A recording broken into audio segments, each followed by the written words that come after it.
What if the life you're building on the outside doesn't match who you are on the inside? Today's guest faced that exact realization after a life-changing car accident at 26 years old forced him to completely rethink success, purpose, and personal growth. Alan Lazaros is the CEO and founder of Next Level University, a global self-improvement platform focused on helping people grow personally, professionally, and emotionally. After overcoming deep personal challenges, loss, and years of chasing external success, Alan dedicated his life to understanding mindset, self-belief, relationships, and human potential. Today, he coaches entrepreneurs and leaders around the world, helping them break through fear, self-doubt, and limiting beliefs so they can become the best version of themselves. Please join me in welcoming Alan Lazaros. Let's get into it. Hello, Alan, and thank you for joining the Influence Exchange today. How are you? I'm good. Thank you for having me. And thank you for being so respectful. I had a podcast recording before this that went a little late, and you were very respectful, so I appreciate it. No problem, Alan. Thank you. And I'm excited to jump in and have today's conversation with you. So, Alan, you had a challenge, I would say, at 26 years old. Mm-hmm. You had a car accident. Mm-hmm. So before we dive in, because after that car accident, your life changed for the better. Talk to us about who was Alan prior to that day. Mm-hmm. Alan was someone who had a challenging past. Alan was 26 when this happened, almost 27. This is 2015, the car accident that you're referring to. Sure. And I'll kind of go back to give some context. So the reason why this car accident was so impactful for me is because when I was 2 years old, almost 3, I had a mom who was 31, I had a father who was 28, and I had a sister who was 6, and I was almost 3. In 1991, my birth father died in a car, very suddenly. And so this was sort of the second chance my dad never got. So when he was 28, he died in a car crash, very suddenly, very tragic. And I had a stepfather from age 3 to 14, and I kind of did the traditional path. I did preschool, kindergarten, elementary school, middle school, high school, college, corporate. So I was born and raised in Massachusetts in the US, and I did the sort of traditional millennial path. And I'm 37 now, but 11 years ago, that car accident was sort of my wake-up call. I was very successful externally, beautiful girlfriend, almost $200,000 a year, global 1% earner, tons of money in the stock market, growing portfolio, paid off all my college debt, and so before 26, I had a thriving social life, high school friends, college friends, corporate friends, tech company, very Sure. professionally developed resume, cover letter, LinkedIn, all that. But I wasn't focused on personal development. I was external, not internal. Yep. I was an engineer. I call it STEMBIF, science, technology, engineering, mathematics, business, and finance. And those all came very naturally to me. They still do. Now I coach business owners, 35 business owners, and they come to me for what they think they want, which is growing their company. They get what they actually need, which is usually inner stuff. So we do both. But I break down life into these 3 categories. You have yourself, others, and the world. Yourself is personal development. Sure. Personal development is personal. The others is the social world, social development. You have to learn empathy. You have to learn communication skills. You have to understand relationships, how to build trust, how to be respectful. And then the third one is professional development, resume, cover letter, skills, productivity, time management. I was heavy professional development. I picture like a Venn diagram. So pre-26, I was heavy professional development. Sure. And then green, yellow, red is what I use. So I was green professional development, very well educated, master's degree, the whole 9. I was yellow social development, and I was red personal development. Sure. And then after the car accident, that was sort of my wake-up call. I went all in on personal development, self-improvement, personal growth, and I went down the rabbit hole, the Stephen Coveys, the Tony Robbins, everything. Sure. And for 11 years, I worked on myself, the inner world. And now I try to be green, green, green instead of green, yellow, red. And we Yeah. all start out green, yellow, red because we have one that we're naturally inclined to. So for me, the science, technology, engineering, mathematics, business, and finance, I was drawn to that. I always have been. I always will be. But Hmm. I avoided the pain and trauma from my past, my dad's death, the whole thing, stepdad, abandonment challenges. So that's the short version of 37 years on this planet. Yeah. Pre Yeah. 26, I had a thriving social life and a very strong professional career, but I didn't know myself as well as I do now. 37, 11 years later, I know myself very, very well. And I did the deep work, not only with a therapist, but as a coach, and just the professional, the personal development, the inner work has been a huge focus for the Sure. last 11 years. Yeah. Thank you, Alan. And if someone is struggling and don't understand or don't know how to move forward, what are your advice and tools that someone can take to get themselves better, healthy, better emotionally, a better mindset? Yeah. So the first thing, and because I want to make sure this is going to seem like a brag, but it's not. I want to make sure people know I'm not just talking. So I Sure. call it my magic number. I have 7,165 coaching sessions under my belt. All of those are a minimum of a half hour, but usually well over an hour. Sure. And I've been doing this for 11 years. And the reason I say that, people from all over the world, all different cultures, all different backgrounds, all different companies, all different industries, it's been unbelievable. And I learned so much from all these different people. But the reason I talk about that is because I can't coach people until I understand their circumstances, their core wounds, their fears, their goals, and their core values. And so, how can someone get started? They identify which one of those three is red. So, I always say the gold is Mm. buried where you least want to dig. Personal, professional, and so personal development, social development, professional development. Sure. Okay, engineers are professionally developed. That was me, but socially not as much. They struggle, and then usually don't know themselves that well. It's a stereotype, but it's fairly accurate because they have a math modality of thinking, and everything's numbers and metrics. Sure. So if you're out there, you have to figure out which one's your green, which one's your yellow, and which one's your red. So I'm coaching these two new. I'm coaching a company down in Florida. I'll keep it anonymous, but essentially it's a 7-person team, and I'm doing my own sort of assessment of each individual on the team because the leader who hired me wants to understand how to lead each person Mm. differently. And Sure. that's the hard part about leadership. As you mentioned, we talked in the pre Yep. recording about leadership and transformation. Leadership is the hardest thing in the entire world. It's also the most important thing. Yeah. To me, number one, lead by example. Number two, understand the people you lead. I used to think I was good for everybody. That is the worst idea. Yeah. I now understand, okay, if I don't learn your goals, your core values, and your circumstances, I'll give this example. I had a client way back and I was helping her grow her business, start her own business. And she told me she was debt free.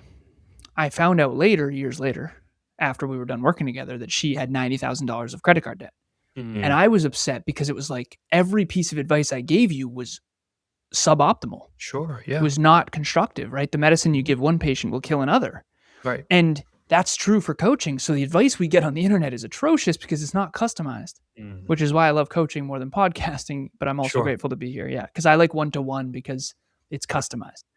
Um, some people need to work less, but that's very few. Most people need to work more. And so all of it is depending on your goals. So personal, professional, social, whichever one's red, that's what you got to get to work on. And then they have subcategories. And this is sort of my framework, but basically personal development is things like,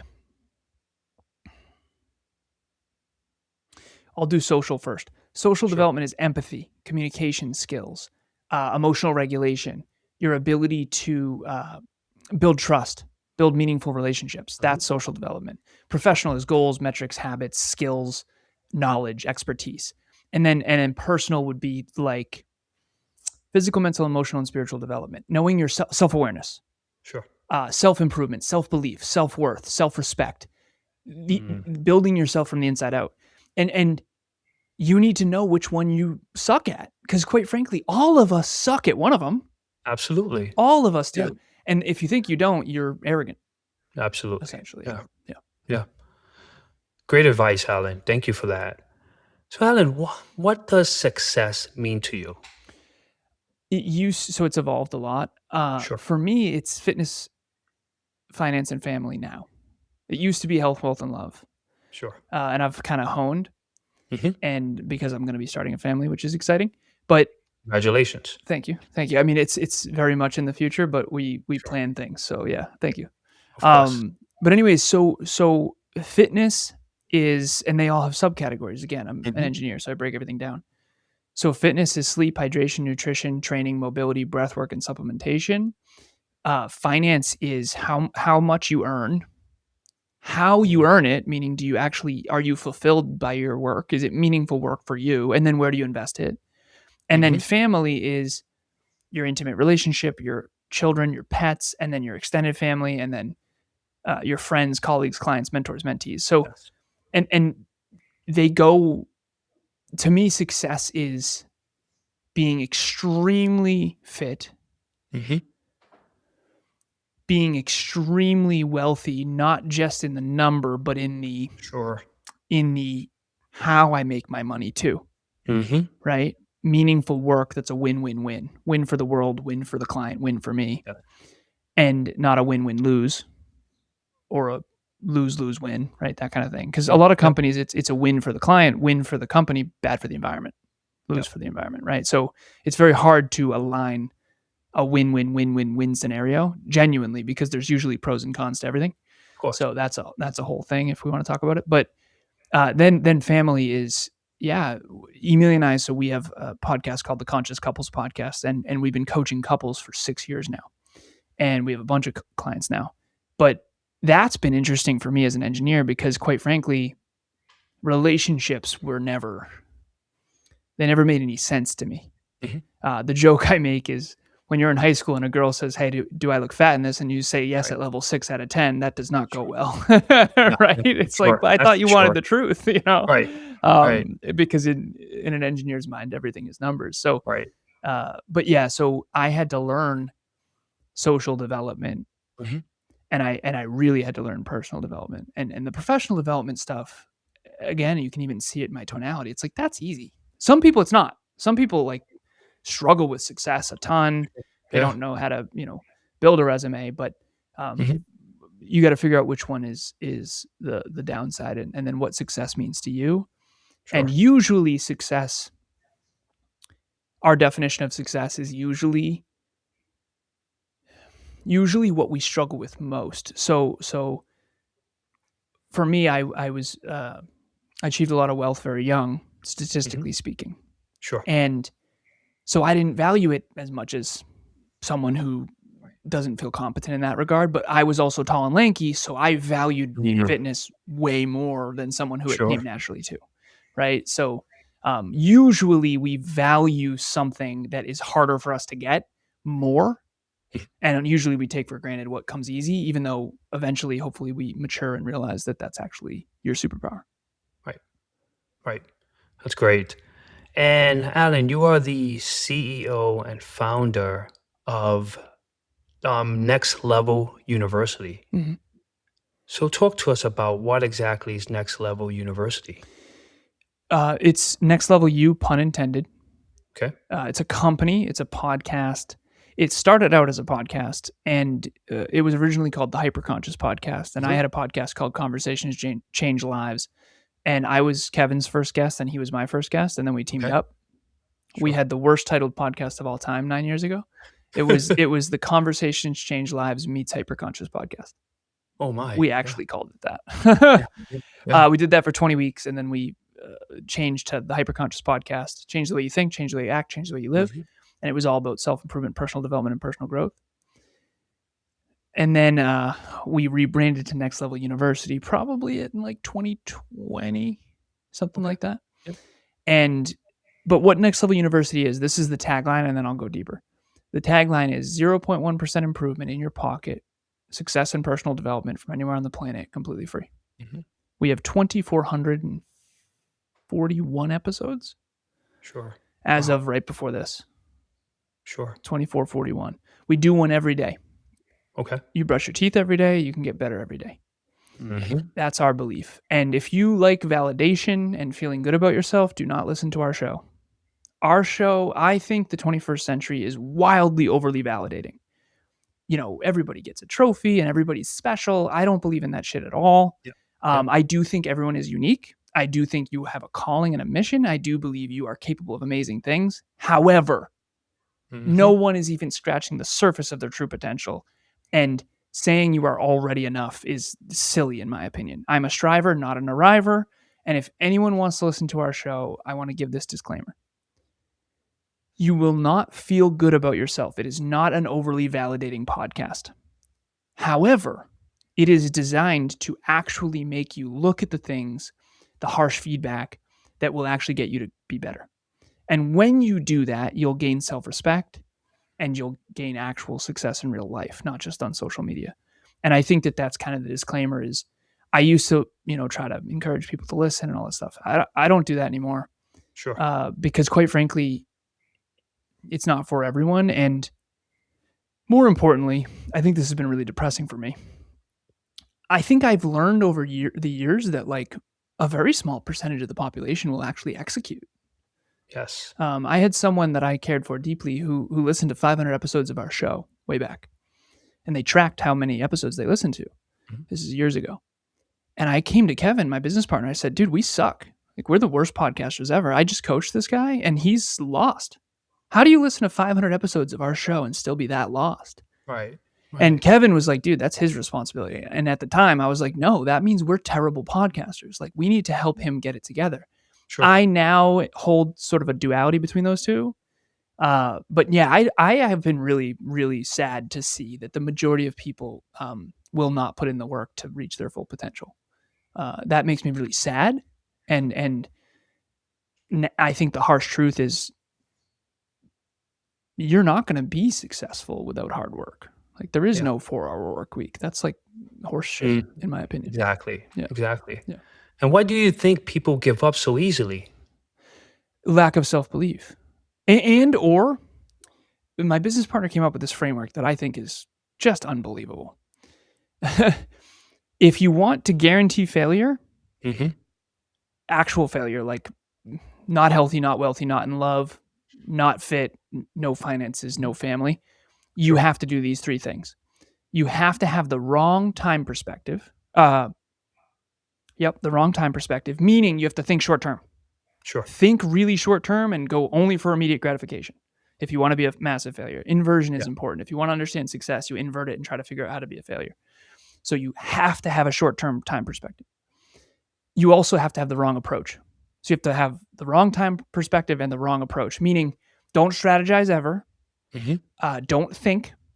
Sure. And don't experiment. Don't use the scientific method at all. Because if you use the scientific method and are consistent even a little bit, you're bound to stumble upon something that actually works. Sure. Wrong approach, wrong time perspective. There's one more. Wrong expectations. If you want to be a failure, you have to expect it to happen quickly. And then be wildly demoralized when it doesn't. Sure. I love the idea of inversion. If you want to be successful, do these things, yes. But if you want to guarantee failure, you have to be inconsistent. You have to not use the scientific method. You can't strategize. You can't use grit. You can't think long term. And so what's the truth? You have to, if you want to be successful, you have to think long term. You have to strategize consistently. You have to have grit and work ethic.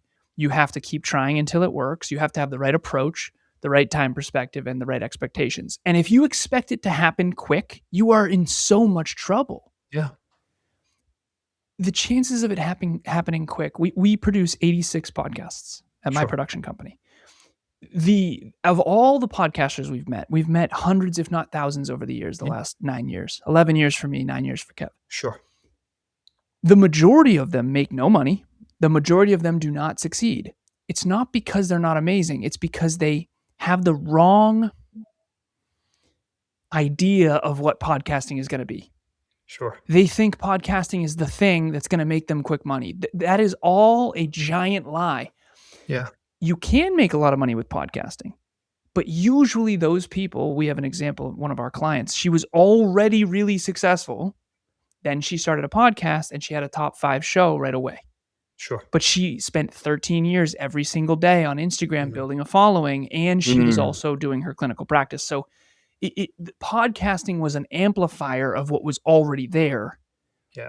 And we could easily say we produce top 5 shows. We won't even say it because that's not real. What is real is you can start a show and it can grow over time. But if you expect it to happen right away, we only had 1,054 listens in the entire first year. Now we have Sure. 1.3 million. Wow. We get more in a day now than we did all of the first year. Well, But we're also 11 years in for me, 9 years in for Kev. sure. Nothing happens quickly. The compound effect is the way most success happens, even if it's generational wealth. Sure. Alan, and you're successful.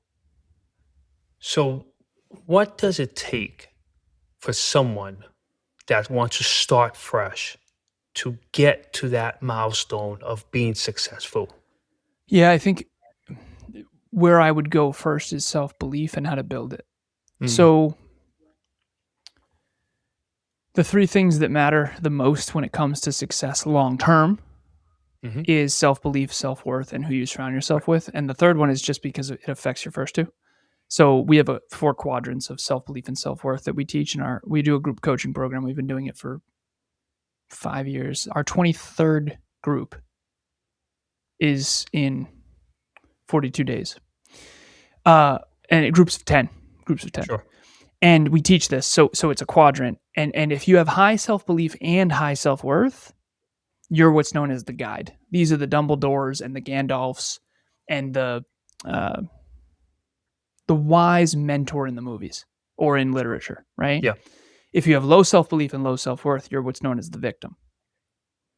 And I'll use Harry Potter as an example because everyone knows it. Harry Potter started out as a victim. Parents were killed. Right.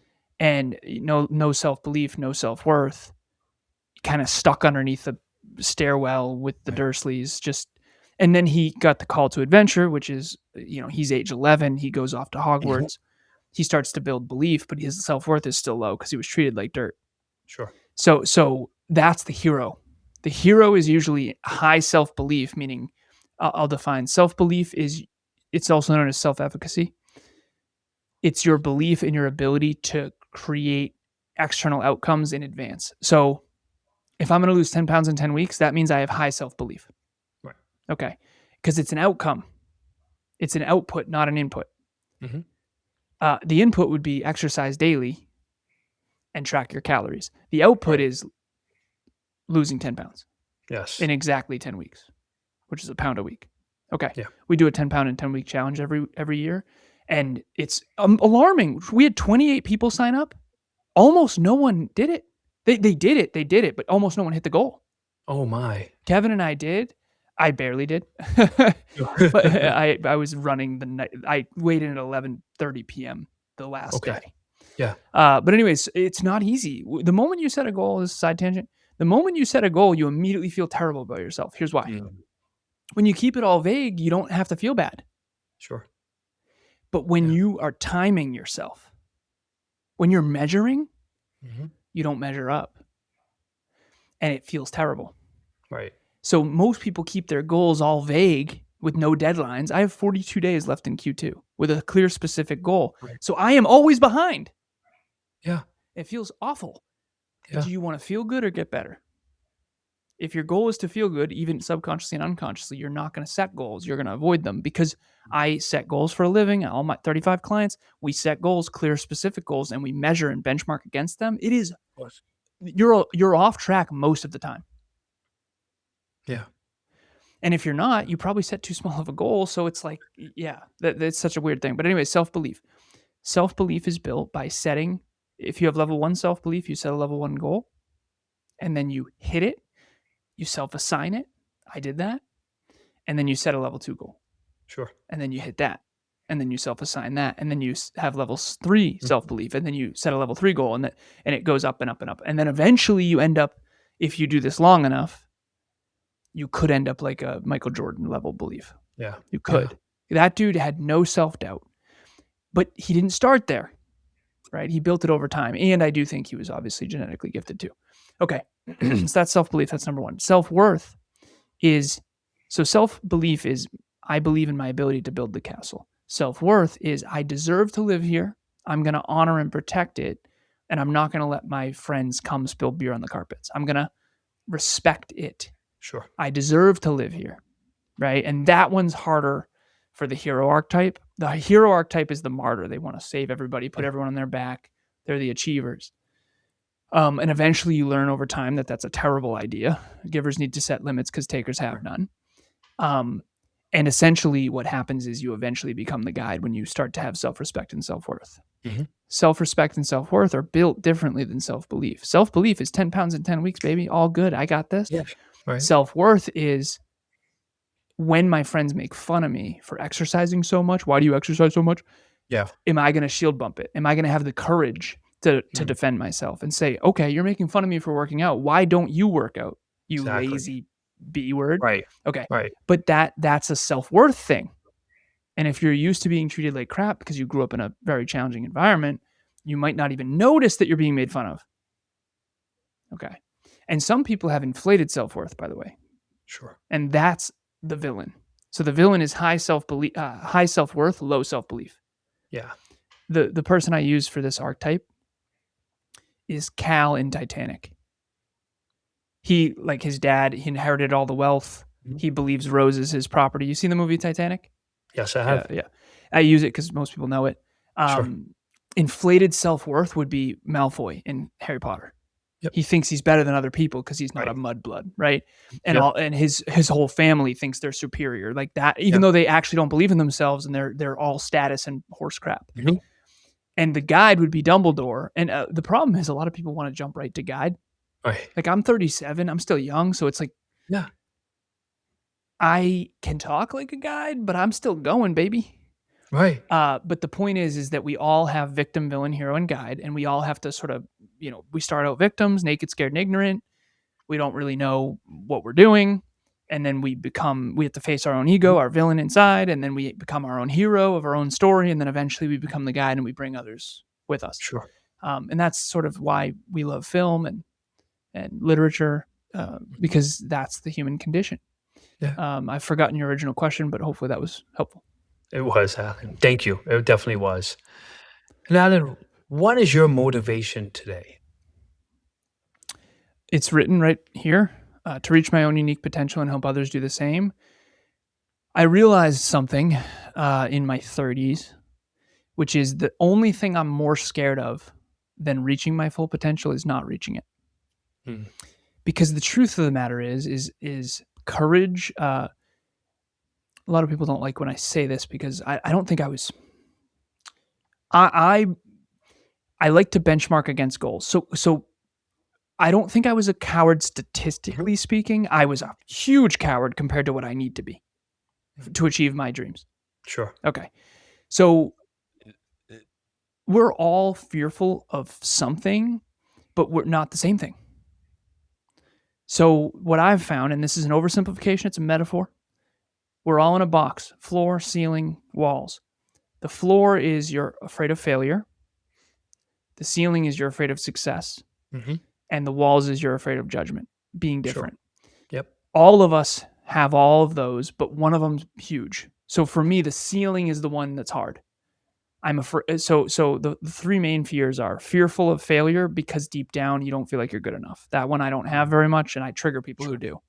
Yep. Mine is fear of too much, too intense, too focused, too hardworking. Yep. You just get questioned all the time because everyone thinks you're out of your mind. I haven't taken a day off in 11 years. You work too much. It's like, well, why don't you work at all? So why are you questioning me? Right. Exactly. It's that whole thing. Yeah. But too much. The too muchers are like, they don't like shining because they get attacked. Because people that are insecure attack when others shine. Sure. So the people who are afraid of failure are afraid to be left behind. The people who are afraid of success are afraid to leave their loved ones behind. And they know they have to deep down to achieve their dreams. It's a whole thing. And then some people are afraid of judgment. So all of us have all three, but we have one really big one. And what motivates me now, to your original question, reaching my own unique potential and helping others do the same, the idea of me not reaching my full potential bothers me so much that I'm willing to come on here and say things that are disliked. Sure. Half the things I post, half the things I do, I don't even want to post those things. I just think I'm supposed to. I feel called to. Yeah. I feel like it's important. Half the things I talk about, I feel like are important, even though I know some people are going to say, what a pretentious dick who Sure. is judgmental and thinks he knows Yep. everything. Yep. I hear all that in my head. I know people think it, but the alternative is worse, which is just stay silent and not achieve my calling and not reach my full potential and help others do the same. So that's why I like coaching, because I think I get to fully be me and I get to customize and it's safer. Sure. What you say isn't taken out of context and then, Hmm. you're ripped a new one. Yeah. But ultimately, we are all afraid of one of those three more than the others, and we have to break out of the box that usually that box is created from the social world. You're it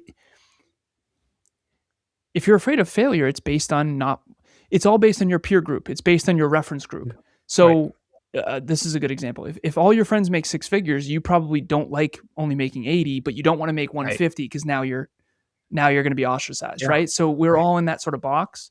Hmm. And it's of our own making if we can just free ourselves from it. And honestly, a lot of it comes down to the third one I mentioned, which is the peer group, self-belief, self-worth, and peer group. If you change your peer group, you will change your whole life. Absolutely. Yeah. And I think it's arrogant to think otherwise. People have such a big impact on us. Growing up, Mhm. our parents have so much influence, like to an Oh alarming yeah. extent. Oh yeah. And when you grow up, and I'm 37 now, so I'm like, I have a pretty good memory. And I think back to when my mom was 37. It's like, what was that about? Right. Right. And Right. you realize that they didn't know what they were doing. And I've told Right. my mom this. So, mom, if you're listening, Yeah. it's like you didn't know what you were doing at all. Yeah. But I assumed as a kid that you did, right? And Sure. it's not till you're an adult when you realize they didn't really know what they were doing. Right. And again, there's levels to that, but uh, your peer group determines such a massive, massive amount of your success. And that's actually why we built a community Yeah. of specific people. We used to be overly inclusive, but now we're very selective. And the reason why is because if you are the right type of person in our community, it is unbelievable what can happen when you get around the right tribe of people. That's powerful, Alan. So, Alan, before we conclude, I'd like to ask my guest one final question. What final thoughts or message would you like to share with the world? Yeah. So the joke is there's two types of people in the world. There's people that are insecure and fearful, and then there's liars. Yeah. uh, Right.